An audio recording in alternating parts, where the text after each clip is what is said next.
اب دیکھیں جی اللہ تعالیٰ نے جس پیشن سے توحید کو بیان کیا نا یہاں پہ، اور وہ چیزیں جو کامن آبزرویشن میں آتی ہیں اس زمانے کے انسان کے لیے بھی اور آج کے انسان کے لیے بھی، وہ بیان کیے ہیں.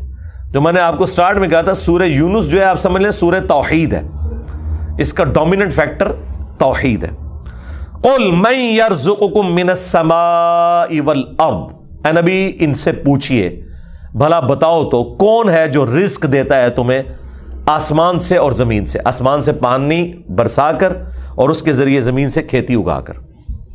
یہ اس زمانے میں بھی لوگوں کو پتا تھا کہ یہ کوئی بزرگ بابا نہیں بارش برسا سکتا، آج بھی لوگوں کو پتا ہے کوئی نہیں برسا. دیکھیں جب بارش نہیں ہوتی سارے بابے فیل ہو جاتے ہیں، ہاں ڈیم خالی ہو جاتے ہیں، بابے فیل ہو جاتے ہیں، اور اللہ کی مرضی بارش دے نہ یا دے.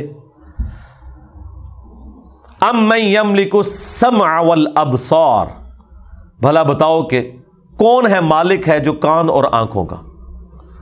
اللہ نے کان بھی بنائے آنکھیں بھی بنائی، کوئی اور مالک ہو ہی نہیں سکتا. اچھا مجھے بتائیں یہ بزرگ جب ڈورے ہوتے ہیں وہ بھی ڈیوائسز لگواتے ہیں، ہاں ان کی آنکھیں جب کمزور ہوتی ہیں کیا انہوں نے اینکیں نہیں لگائی ہوئی؟ جتنے یہ غوث وقت ہے نا اس وقت سب کی اینکیں لگی ہوئی ہیں. ہاں الیاس قادری صاحب بھی جب انہوں نے کچھ پڑھنا ہوتا ہے نا وہ کہتے ہیں مجدد بھی ہیں اور غوث وقت بھی ہیں اس وقت بریلویوں کے، اینک لگاتے ہیں. کیوں لگاتے ہو اینک؟ تم تو دلوں کے بھی چھپے ہوئے راز جانتے ہو، سامنے چیز آئی ہوئی نہیں پڑھ سکتے. ابھی تو انجینئر صاحب نے اپنا فارمولہ نہیں رکھا میکینیکل انجینئرنگ کا، مشین ڈیزائن کا. تم جو اردو میں لکھی ہوئی باتیں ہیں وہ بھی انگریز کی بنائی ہوئی اینک کے بغیر نہیں پڑھ سکتے. ہمیں تو کل تک کہتے تھے جی اگر انگریز ہوا میں اڑ سکتا ہے تو بابا کیوں نہیں اڑ سکتا؟ انگریز نے تو اڑ کے دستا ہے جہاز بہ کے، بابا بھی اڑ کے دسے مان نہ مانگے. تو انگریزوں کی بنائی ہوئی اینکیں لگا کے تم لوگ وہ چیزیں پڑھتے ہو تو ظاہر ہے تم تو مالک نہیں ہو ان آنکھوں کے. آج تک کسی بزرگ نے اپنی آنکھیں کمزور ہونے سے روکی ہیں؟ کوئی شخص اپنے بڑھاپے کو ٹال سکتا ہے؟ کوئی پیغمبر بھی نہیں ٹال سکتا اپنے بڑھاپے کو. بال سفید ہوئے تو ہو گئے، نظر کمزور ہوئی ہے تو ہو گئی ہے. تو یہ چیز ہے. اللہ تعالیٰ فرماتا ہے کہ پوچھ ان سے اے نبی صلی اللہ علیہ وآلہ وسلم کون مالک ہے کان کا اور آنکھوں کا. وَمَن يُخْرِجُ الْحَيَّ مِنَ الْمَيِّتِ، اور کون ہے جو مردے میں سے زندہ کو نکالتا ہے. بظاہر زمین مردہ ہوتی ہے اس میں سے زندہ کھیتی نکلتی ہے. بظاہر انڈا ہماری کامن آبزرویشن کے اعتبار سے مردہ ہوتا ہے، اس میں سے چوزا نکلتا ہے. ویسے تو وہ مردہ نہیں ہے لیکن قرآن چونکہ لٹریچر کی زبان میں کامن آبزرویشن پہ بات کر رہا ہے اس اعتبار سے تو وہ بظاہر ہل جل نہیں رہا. ایک بیج اس کے اندر زندگی ہے لیکن بظاہر مردہ ہے، اس میں سے 6 ارب گنا بڑا درخت نکلتا ہے. وَيُخْرِجُ الْمَيِّتَ مِنَ الْحَيِّ،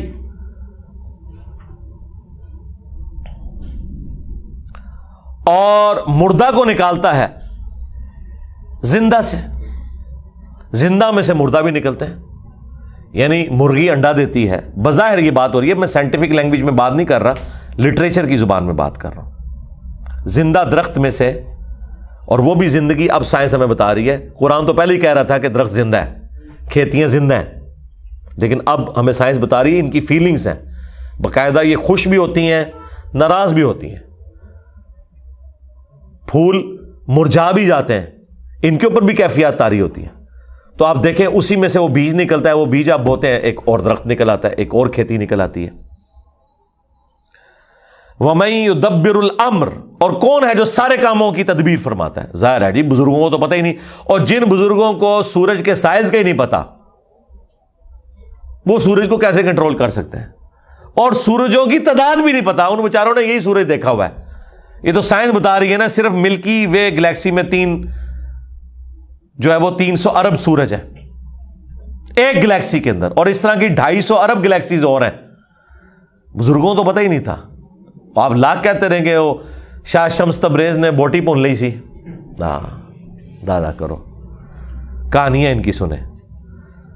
فَسَيَقُولُونَ اللَّهُ، تو یہ انقریب کہیں گے اللہ ہی کرتا ہے. یہ دیکھو مشرکین عرب بھی بتوں کو ساتھ شریک ٹھہراتے ہوئے بھی کہتے تھے نہیں اے کام نہیں بت کر سکتے، اے وڈا ہی اللہ کرتا ہے. اور یہاں کہہ رہے ہیں بزرگوں کی ڈیوٹیاں لگی ہوئی ہیں، اندازہ کریں. فَقُلْ أَفَلَا تَتَّقُونَ، تو نبی ان سے فرماؤ کہ کیا تم ڈرتے نہیں ہو اس شرک کے کام سے؟ اندازہ کریں مشرکین عرب اللہ کو مانتے تھے لیکن اس کے ساتھ شریک ٹھہراتے تھے. ہمیں بتایا گیا ہے کہ جی یہ قرآن کافروں کے بارے میں نازل ہوا ہے جو اللہ کو نہیں مانتے تھے، تاکہ آپ کا خیال ہی اس طرف نہ جائے کہ آپ کے بابوں کے بارے میں بھی ان کے ماننے والوں نے وہ عقیدے رکھے ہوئے ہیں جو مشرکین عرب نے اپنے ان بتوں کے ساتھ رکھے تھے، سوائے ایک فرق ہے کہ وہ انہیں چھوٹا آلیہ کہتے تھے. یہ آلیہ نہیں کہتے، اللہ کے بندے کہتے ہیں. ادروائز باقی ساری چیزیں وہی ہیں. اللہ کے نیک بندوں کے نام کے اوپر، فرشتوں کے ناموں کے اوپر انہوں نے بت کھڑے کیے ہوئے تھے. کام آگے یہ وہی کر رہے ہیں، لیکن وہ ایک فرق جو ہے نا وہ اس کو اتنا اجاگر کرتے ہیں کہ نہیں جی وہ تو ان کو چھوٹا معبود مانتے تھے، ہم اپنے ان بزرگوں کو معبود نہیں مانتے. تو اس کا جواب پھر میں نے دیا تھا سورۃ المائدہ کی آیت نمبر 75 میں. اللہ تعالیٰ نے جیزس کرائسٹ عیسیٰ ابن مریم ان کی ماں کی مثال دے کے کہا ہے کہ ایسی ہستیوں کو پوجتے ہو جو نہ تمہارے نقصان کے مالک ہیں نہ نفع کے. اگر عیسیٰ اور ان کی ماں کسی کے نفع نقصان کے مالک نہیں ہیں، اب تو بات پیچھے رہ گئی کہ کرسچن جو ہیں وہ معبود سمجھ کے کرتے ہیں اور ہم بزرگوں کو معبود نہیں مانتے. یہ تو بات پیچھے رہ گئی. اللہ نے کہا عیسیٰ ان کی ماں تمہارے نفع نقصان کے مالک ہی نہیں ہے. اگلی گل مک گئی، وہ تو پیچھے رہ گئی، وہ پرانی گلاں ہو گیا، پرانے بابے پرانے بہانے تواڈے نسنے دے. اگلی گل پڑھو، عیسیٰ اور ان کی ماں تمہارے نفع نقصان کے مالک نہیں ہے. اس پہ میں نے کہا تھا کہ اگر عیسیٰ ابن مریم تمہارے نفع نقصان کے مالک نہیں تو تواڈے بابے تو شاہی کوئی نہیں، عیسیٰ کے جیسا ہے ہی کوئی نہیں، عبد القادر جیلانی تو شاہی کوئی نہیں، ہاں مریم کے جیسا ہے ہی کوئی نہیں، رابعہ بصریہ تے شاہی کوئی نہیں. تو وہ آگے نہیں پڑھتے، کہتے پیچھے پڑھو وہ عبادت کرتے سن. سرکار مان لیا، اگے پڑھو کہ عبادت کرتے تھے یا نہیں کرتے تھے. اللہ نے کہا نفع نقصان کے مالک نہیں ہے، وہ اللہ ہی ہے. اس کا مطلب یہ ہے کہ جس کو تم نفع نقصان کا مالک سمجھتے ہو گویا تم اسے خدا مانے ہوئے ہو، بھلے تم کہتے رہو کہ ہم اللہ کا بندہ مان رہے ہیں. اللہ نہیں مانتا اس بات کو. اس کے ثبوت میں سورۃ النمل کی آیت نمبر 62 ہے.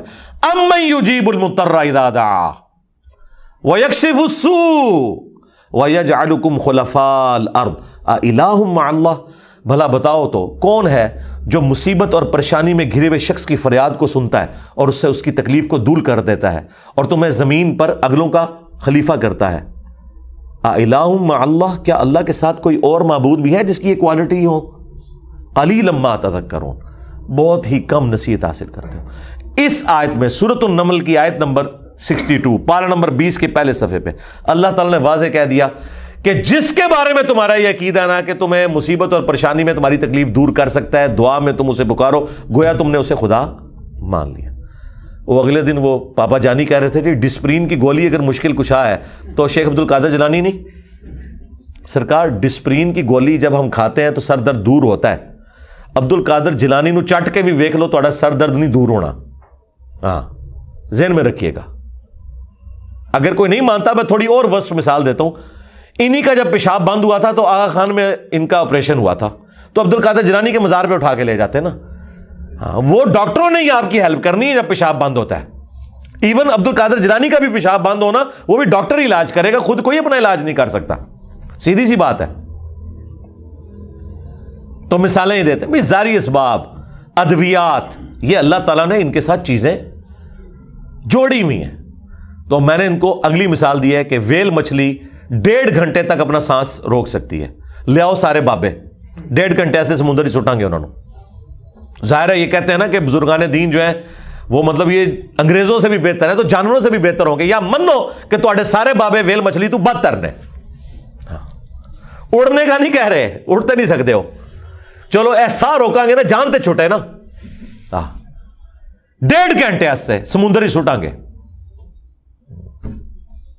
ایڈا وڈا وٹا بن کے تاکہ باہر بھی نہ نکل سکن. 1.5 گھنٹے بعد کر لیں گے، چلو 5 منٹ پہلے میں کر لاں گا انشاءاللہ احتیاطاً. جسے زور احتیاطی پڑھ دینے نا ہے، میں بھی احتیاطاً 5 منٹ پہلے ایک بار کٹ لواں گا، لیکن کوئی روک کے دسے منو کچھ بھی نہیں ہو سکتا میرے بھائی. یہ سب کے سب جھوٹ ہے جو انہوں نے مشہور کیا. اللہ تعالیٰ فرما رہا ہے نبی ان سے فرماؤ تم پھر بھی ڈرتے نہیں ہو اپنے اس شرکی عقیدے سے. فَذَلِكُمُ اللَّهُ رَبُّكُمُ الْحَقُّ. تو یہ ہے اللہ تمہارا حقیقی رب جو الحق ہے، تمہارا پالنے والا۔ فماذا بعد الحق الا الضلال، تو بتاؤ حق کے بعد گمراہی کے سوا کیا بچتا ہے؟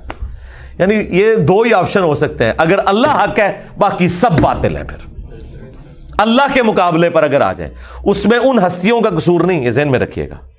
لیکن مثال کے لیے پھر اللہ نے کہا ہے اگر اللہ ارادہ کرے کہ عیسیٰ، اس کی ماں اور سب لوگوں کو ہلاک کر دے، اللہ کو کوئی پوچھ نہیں سکتا۔ سورۃ المائدہ آیت نمبر 17۔ اب کوئی اللہ کو یہ سمجھائے گا کہ یا اللہ عیسیٰ کا رگڑا کیوں نکالا نعوذ باللہ ان کی نظر میں؟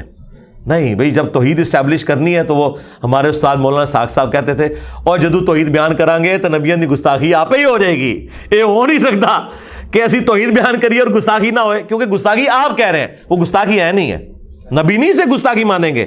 اللہ تعالیٰ نے سورہ نساء میں فرمایا ہے عیسیٰ ابن مریم کبھی یہ اور محسوس نہیں کریں گے اور نہ کوئی مقرب فرشتہ کہ اسے اللہ کا بندہ کہا جائے۔ اور پھر اللہ نے کنکلوڈ کیا ہے کہ اگر کوئی فرشتہ یا کوئی پیغمبر اس چیز سے شرمندگی محسوس کرے کہ وہ بندہ ہے ہمارا، ہم قیامت کے دن بلا لیں گے، پھینکیں گے جہنم کے اندر سمجھانے کے لیے۔ اللہ تعالیٰ تو بالکل نہ اس کا کوئی پیغمبر رشتہ دار ہے نہ کوئی فرشتہ رشتہ دار ہے، سب کے سب اس کے بندے ہیں۔ ہاں، اللہ اکبر۔ فَأَنَّا تُصْرَفُونَ، تو پھر کہاں رخ موڑ کے پھرے جا رہے ہو؟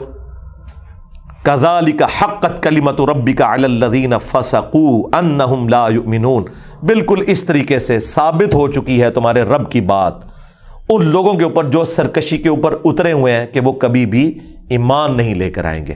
یعنی اللہ نے ان پہ مہر لگائی ہے بسبب اس کے کہ حق سامنے آنے کے باوجود انہوں نے حق ماننے سے انکار کیا۔